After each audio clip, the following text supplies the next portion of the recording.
Bonjour tout le monde! Aujourd'hui, on va vous expliquer comment s'est passée la situation depuis le début du COVID et les pratiques qu'on a mis en épicerie.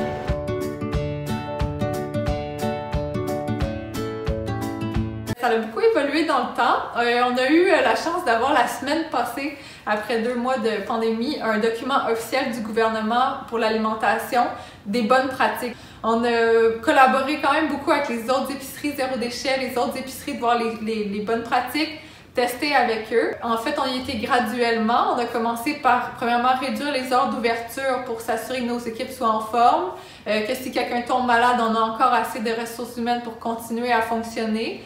On a ajouté des fréquences de nettoyage de l'épicerie.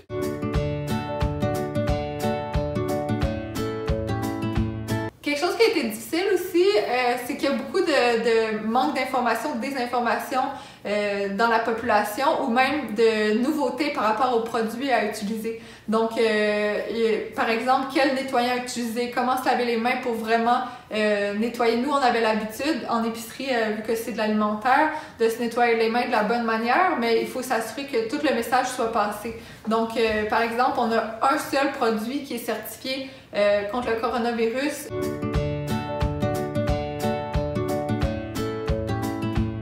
Depuis le début, ça a été la priorité, puis ça l'est encore. Tous les clients doivent se laver les mains avec du gel antibactérien en rentrant et en sortant. En rentrant, c'est vraiment pour nous protéger, nous. Fait que s'il y a quelqu'un qui aurait des symptômes ou quoi que ce soit, ils sont pas supposés venir.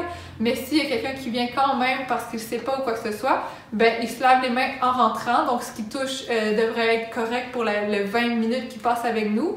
Et quand il repart, en fait, c'est pour se protéger lui. Fait que s'il y a eu quoi que ce soit qui s'est passé, un pépin qui a été contaminé en épicerie, ben il se relave les mains et puis ils viennent régler le problème tout de suite en sortant. Fait que ça a été vraiment notre priorité depuis le début, qui fait que si tout le monde fait ça en rentrant et en sortant, on est protégé.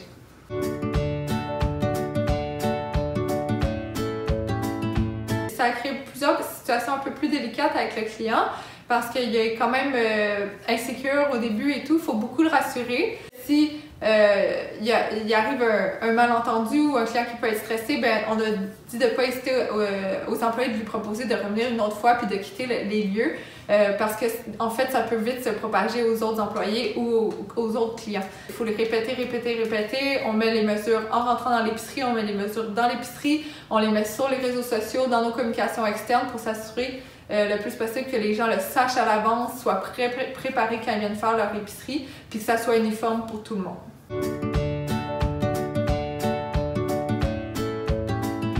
On n'avait jamais fait de la vente en ligne et de livraison à domicile, mais en dedans de 2 semaines, on a mis en place un système d'épicerie à domicile, en fait, où on a eu un immense engouement des clients pour rester à la maison. Donc, on a parti ça rapidement. On a fait beaucoup d'erreurs au début, ce qui est, j'imagine, normal quand on a une grande demande en peu de temps. Puis là, vraiment, maintenant que ça fait 2 mois, on commence à être vraiment plus stable. On a mis des bonnes pratiques en place, on a des produits plus variés, on est plus rapide. Mais c'est vraiment de développer une nouvelle entreprise, en fait, qui est différente de celle qu'on faisait, même si on reste avec les mêmes produits. Fait que ça a demandé un ajustement très rapide, puis vraiment d'anticiper les besoins des clients, parce qu'il y en a beaucoup que, en fait, ça rassure de pouvoir se faire livrer directement à la maison. Puis c'est important d'offrir ce type de service-là qu'on n'avait pas avant.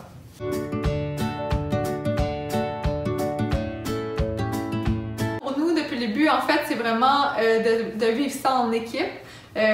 Tout le monde vivait une gestion de crise personnelle à un niveau ou à un autre et à un niveau d'anxiété différent. Donc vraiment de gérer une équipe qui travaille au quotidien avec le service à la clientèle, ça a vraiment été un grand défi, puis c'est pas terminé encore maintenant. On est beaucoup, c'est ce qui occupe le plus gros de notre temps en fait. On n'était pas nécessairement outillés en tant que gestionnaire pour gérer une crise aussi grosse avec une équipe. Donc vraiment, on s'est adapté beaucoup à ces niveaux-là.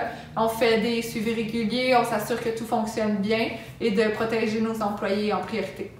Récemment, en fait, vers quoi on va, c'est de s'assurer que tout le monde porte un masque sur le plancher et qu'ils ont des plexis à la caisse pour vraiment avoir des zones où on est protégé des clients pour le service à la clientèle, où on peut avoir un espace à nous. Donc, on travaille beaucoup là-dessus, puis comme ça, nous permettre tranquillement de retrouver des heures d'ouverture régulières.